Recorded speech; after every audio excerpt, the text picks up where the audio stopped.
Shalom, selamat malam. Baik, saya akan menjelaskan medium dan sterilisasi sebelumnya itu. Saya akan memperkenalkan diri saya. Baik, nama saya Stefania Pablo Sauli. NIM saya B1A1191121.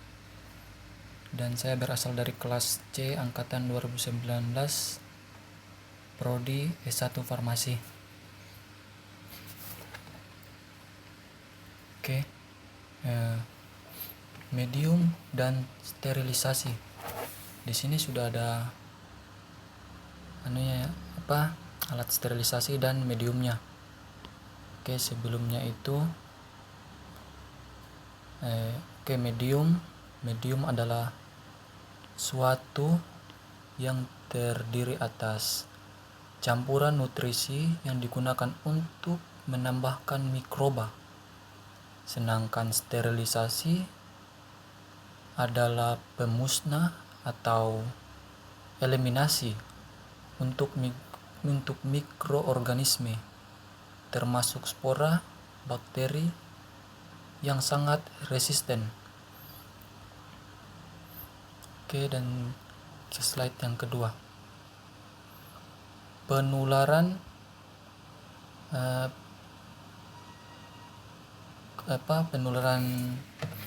virus melalui udara yang saya ambil di sini tentang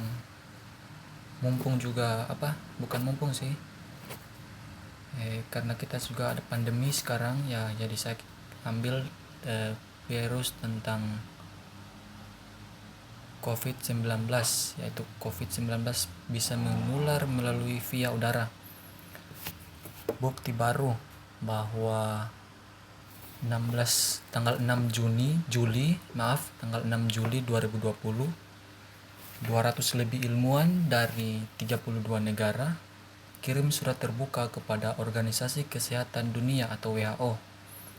Dan bukti baru partikel virus SARS-CoV-2 penyebab COVID-19 yang mengambang bisa menginfeksi orang yang menghirupnya.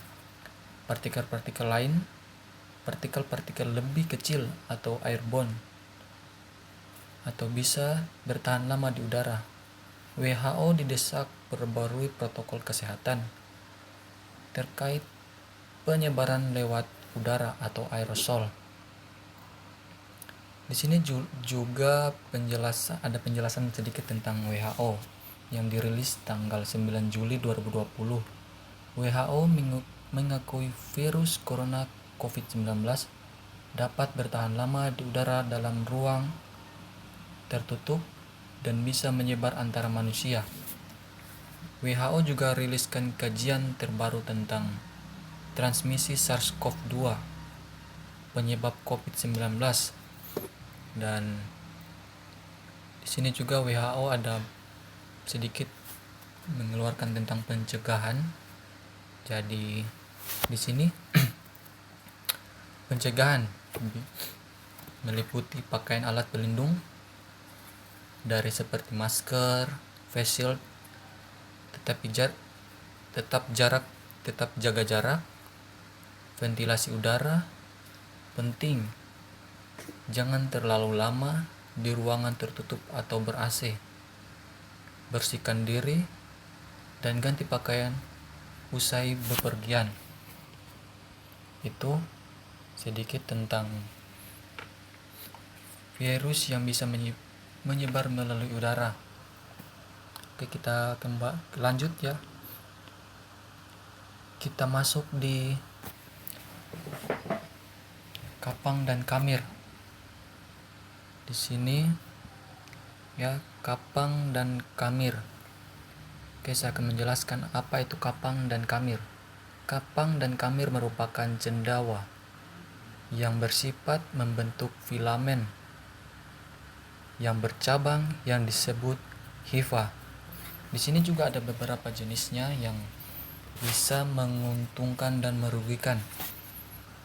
Di antaranya di sini ada Brychosophus Oligosporus dan Penicillium notatum. Selanjutnya Auricularia auricula, dan yang selanjutnya Neurospora sitiphylla, dan yang terakhir dari jenis yang menguntungkan Penicillium requeforti. Dan di sini juga ada jenis yang merugikan, antaranya Candida albicans, dan yang selanjutnya Puccinia graminis, dan yang ketiga Endothia parasitica, yang keempat Aspergillus fumigatus, dan yang terakhir dari jenis yang merugikan diantaranya Celariipes puparia. Oke, itu sedikit tentang kapang dan kamir. Dan selanjutnya di sini ada bakteri atau penyakit yang disebabkan oleh bakteri. Di antaranya di sini ada meningitis atau yang bisa meningitis yang merupakan peradangan selubung pelindung otak dan sumsum tulang belakang. Gejalanya sakit kepala parah dan kekakuan leher dan demam tinggi. Di sini juga ada beberapa bakteri bakteri yang bisa menyebabkan penyakit. Ada pneumonia dan tuberkulosis, terus ada kolera, terus ada disentri dan infeksi Staphan. Apakah ini? Tidak tahu saya. Oke. Itu sedikit penyakit yang disebabkan oleh bakteri. Oke, saya akan menjelaskan sedikit tentang kolera. Kolera merupakan infeksi usus yang disebabkan bakteri Vibrio kolera. Gejalanya diare, muntah, dan kram. Saya juga akan menjelaskan sedikit tentang disentri.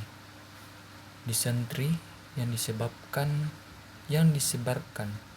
melalui makanan dan air yang terkontaminasi.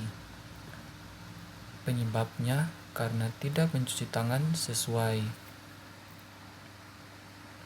sesuai penggunaan toilet. Oke, itu sedikit tentang penyakit yang disebabkan oleh bakteri. Oke, kita langkah yang terakhir, pencegahan penyebaran COVID-19. Tugasnya tertulis penyebaran tentang virus COVID-19. Jadi saya mengambil tentang pencegahan penyebaran COVID-19 dalam 7 langkah. Oke, dalam 7 langkah kita akan membacakannya. Yang pertama, cuci tangan sesering mungkin, yang artinya jika kita keluar ataupun memegang sesuatu, cucilah tangan.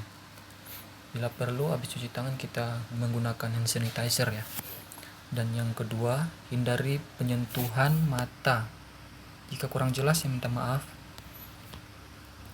Yang kedua hindari penyentuhan mata, hidung, dan mulut Anda.